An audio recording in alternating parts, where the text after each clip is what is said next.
இன்னைக்கு ஒரு 5 லட்சம் பேர் சேர்ந்துருக்காங்கன்னா 5 லட்சம் பேர் வந்து அதில் குறைஞ்சபட்சம் ஒரு 50,000 1 லட்சம் பேர் இருப்பாங்க சேர்ந்து. பாக்கி எல்லாமே பாட்ஸ், ஏஐ வச்சு பாட்ஸ் யூஸ் பண்ணி சேர்ந்துக்கிட்டே இருக்கிறாங்க. அவங்களுக்கு பெரிய வார் ரூம் இருக்கியா, வார் ரூமில் வச்சு அவங்களுக்கு பெரிய குரூப் இருக்கானுங்க. சமூக வலைதளங்களில் அவங்களுக்கு ஒரு குரூப் இருக்கிறாங்கிறத நம்மளால தவிர்க்கவே முடியாது. அதை ஏற்றுக்கிட்டு தான் இன்னைக்கு டிவிகேக்கு பிறகு ஒரு பெரிய குரூப் அப்படின்னா நாம் தமிழர் கட்சியா இல்லைன்னா டிஎம்கேவான்னு ஒரு போட்டியில் இருக்காங்க.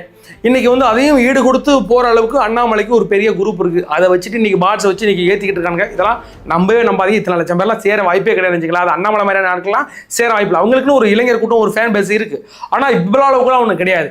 சரி, இதற்கு பிறகு அவர்கள் என்ன செய்வார்னு பார்க்க போறோம். அண்ணாமலை அவர்கள் ஒரு புதிய கட்சியை தொடங்க போகிறார். அதுல எந்த ஒரு மாற்று கருத்து கிடையாது. அவருக்கு வந்து ஒரு பெரிய ஒரு நடைபயணம் ஏற்கனவே என் மக்கள் என்னட்டு போனாப்புல அண்ணா இது எங்கேயோ போனாப்புல போயிட்டு தான்.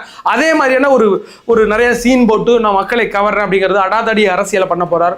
இப்பொழுது தலைவர் விஜய் அவர்களை எதிர்ப்பது மிக முக்கியமான ஒரு பங்கா இருக்கும் அதுல அண்ணாமலைக்கு. அப்படி எதிர்த்தாதான் அவர் கவனம் பெற முடியும். அப்படிப்பட்ட ஒரு பர்சனாலிட்டின்னு வச்சுக்கலாம்.